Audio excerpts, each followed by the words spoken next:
Hello and welcome to a very special guest edition of the Ask Natchi show. The expert we have in house to answer your question is Jay Kranda. Jay Kranda is the online pastor at Saddleback Church, which is the church founded by Pastor Rick Warren, who you might know through the purpose-driven movement.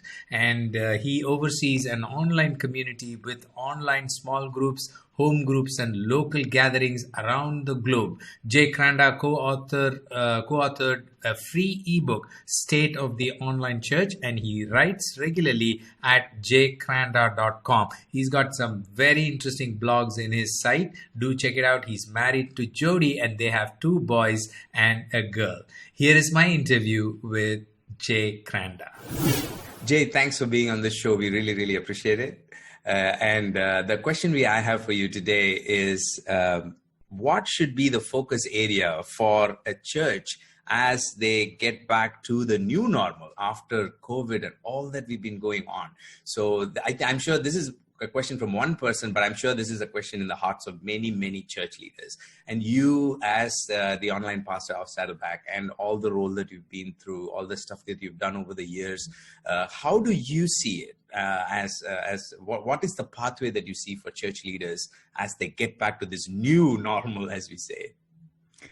Yeah, I think the big thing is actually figuring out what you're going to continue on digitally, and how does digital directly influence your in-person physical gatherings, because it's going to be really easy to go back to meeting in person. I think many of us are going to want that. We're wired to have that type of connection, but we need to continue on with a lot of these digital initiatives. But now what churches are going to be able to do is actually figure out, how does streaming your service on Facebook or doing something on YouTube or Instagram, how does that connect to the in-person? So I think it's figuring out what you're going to continue doing digitally, and then really diving into, how does this all work together? So a lot of churches, I think, are going to have to really zero in on, how does somebody move from a watcher to attending in person?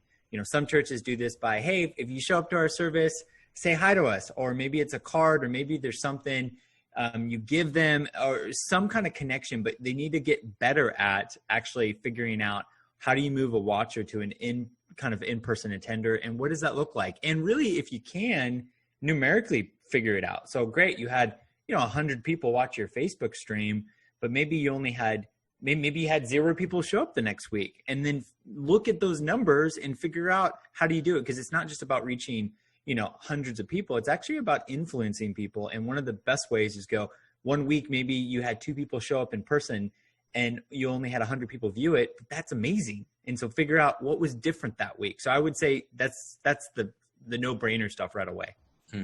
And do you also think that people who are in person, so there's somebody sitting here, is there a way churches should think about getting into their online world as well? Because obviously the person who's sitting in front is also having an online life. Because sometimes before this season, the churches may not have thought about that. So do you recommend that there's a few extra things to make that happen as well?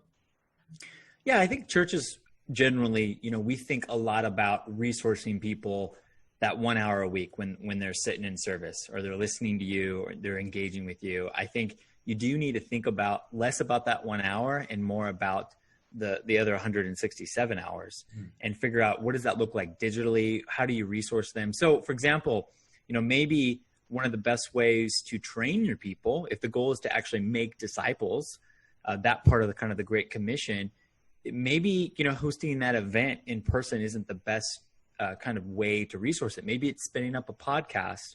Maybe it's putting something on YouTube. But I do think church leaders, we have to think about how to decentralize our church. I think one thing, if anything, this COVID season has taught us is that church isn't a building. Church is the people, and church can be wherever the people gather. And if they're gathering online, that's church. So I think we do. I think it starts with, how do you talk to your people? For a lot of churches, that might be your social accounts, that might be an email list, it might be a WhatsApp group. And then it's, what are you sending them? How do you resource them? So instead of maybe, I think a lot of churches are really going to zero in on, instead of spending all this time with a printout, now it's like, okay, great, here's a printout. But, maybe instead of handing out a printout, it's like, hey, everybody, I just posted the resource in our WhatsApp group, and somehow making that connection more fluid. I know for our online church, I spend a lot of time trying to get people into our Facebook group.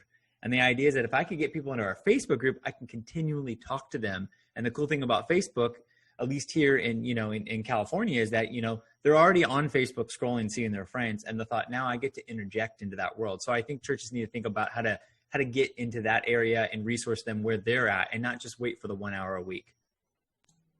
Jay, that's been so insightful. Thank you so much for your time. I appreciate that.